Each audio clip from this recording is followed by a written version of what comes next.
Just 6 months after breaking the British transfer record with the £107 million signing of Enzo Fernandez, Chelsea broke it again to sign another midfield prodigy, Moises Caicedo, beating rivals Liverpool to his signature and rubbing salt into the wounds of Jürgen Klopp by also securing the Reds' backup option, Romeo Lavia. With Caicedo arriving from Brighton in a deal worth £115 million and Lavia signing from Southampton for a fee that could rise to £58 million, Chelsea have now spent over £330 million on central midfielders alone since Todd Boehly and Clearlake Capital took over the club in 2022.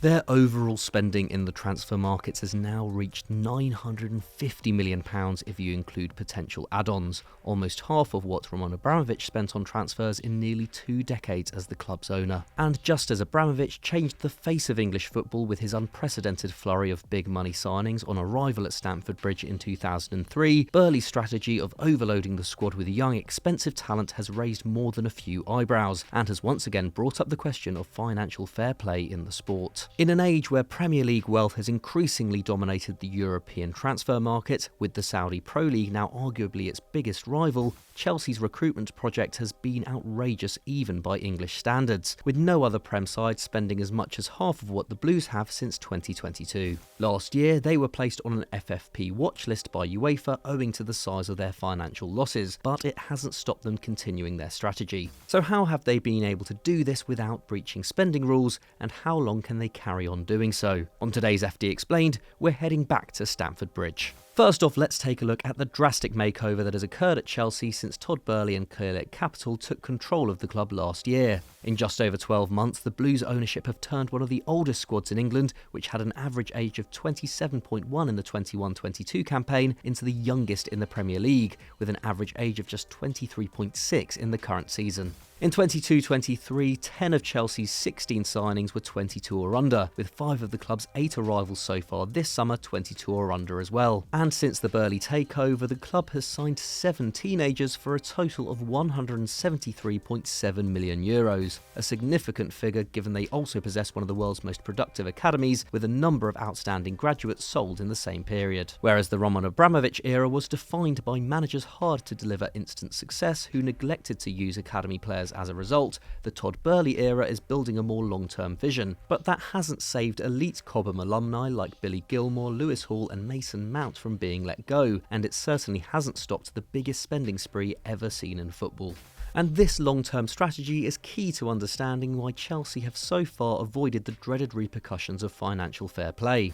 The word amortization has become increasingly common in conversations around the transfer market in recent years, and refers to how football clubs present transfer fees on their accounts over the length of a player's contract. So, for example, the £106.8 million spent on Enzo Fernandez isn't actually astronomical in the short to medium term, with the fee staggered equally over the course of an 8.5-year contract that doesn't expire until 2031. By those calculations, the deal costs £12.6 million a year on Chelsea's accounts, with a similar yearly figure applying to the signing of Moises Caicedo, although this is excluding the £15 million worth of add-ons that may also end up being owed to Brighton. Given that those are the 2 most expensive signings made by Chelsea over the last year, and that UEFA's financial fair play regulations allow clubs to post losses of around €90 million over a 3-year period, it goes some way to explaining why the club may be confident of staying within the rules. Giving new recruits incredibly lengthy contracts has been the defining element of their strategy, with 15 of the current squad on deals which run until at least 2029.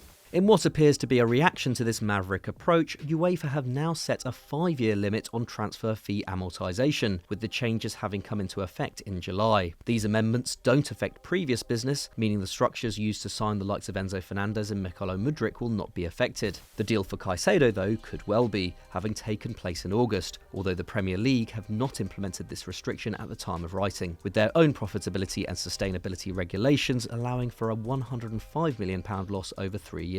With Chelsea not participating in European competition right now, this is very much a future problem rather than a current one. And then there is the matter of selling, something the club did excellently during the Abramovich era and have recommenced with this summer. Though they have once again been the Premier League's biggest spenders in the current window, they have also been the biggest sellers, bringing in around €255 million through player sales according to Transfermarkt. That leaves them with a net spend of around £130 million, better than Arsenal and Man United, and only marginally worse than Bournemouth. And what makes these sales even more important is that unlike new signings, where the amortised cost is split over the years of a contract on the buying club's accounts, the fee for outgoing players is accounted for in one go on the selling club's accounts, meaning Chelsea have a significant advantage in offsetting their expenses on the books. Let's take an example by football finance expert Kieran O'Connor, known to most as Swiss Ramble, who recently conducted a study on Chelsea's transfer activity. Kai Havertz was sold to Arsenal this summer for £65 million, and while they agreed a £62 million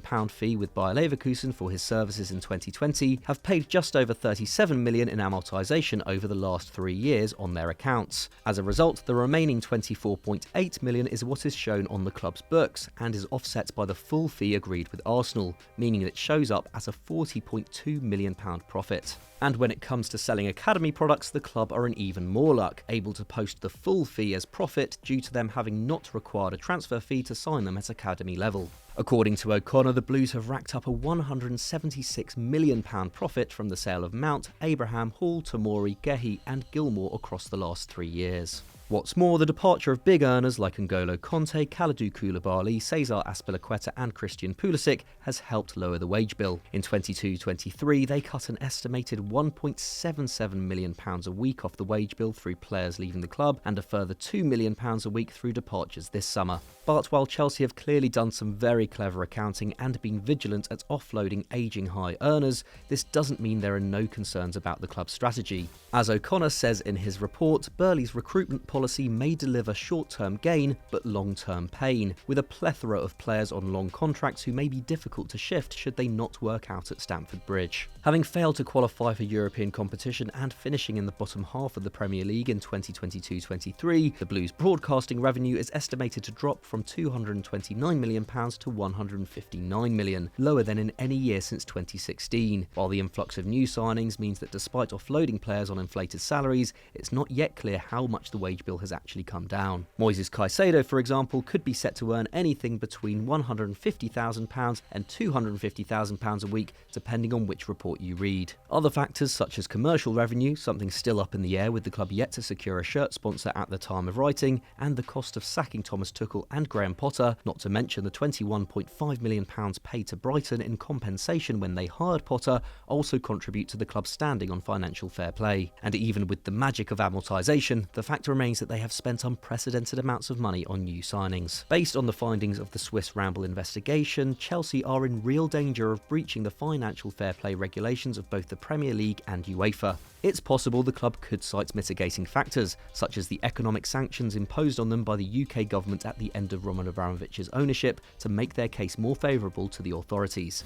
It's also possible that they are willing to take a calculated risk and hope they are eventually punished with a sizable fine or temporary transfer embargo, something they've dealt with before, rather than exclusion from competitions or point deductions. But as long as the Boehly ownership continues on its current path, risk is a word that will continually crop up in conversations around its recruitment strategy. Sustainable success will be reliant on the club's ability to continually offload players in the same way they have this summer, something that may not have even been possible to the same extent were it not for the emergence of Saudi Pro League clubs in the market. And with an increasing number of young players on huge contracts, selling may become more difficult in the future, especially if success doesn't materialise on the pitch and players' valuations decrease. It makes the job-facing manager Mauricio Pochettino even more pressurised. If he can make a success of enough of the club's newcomers, then there will be less of a need for further recruitment in future years. But if he or whoever succeeds him can't achieve this, then they could become hamstrung, with rising amortisation costs and FFP regulations potentially limiting their activity in the market to fix problems in the squad in years to come. Boehly and Clearlake Capital have banked nearly £1 billion on their project working. Whether or not it does, seeing how it unfolds will be fascinating. So that was our take on Chelsea's huge spending in the transfer market and the possible repercussions they could face. But what do you make of their summer transfer business,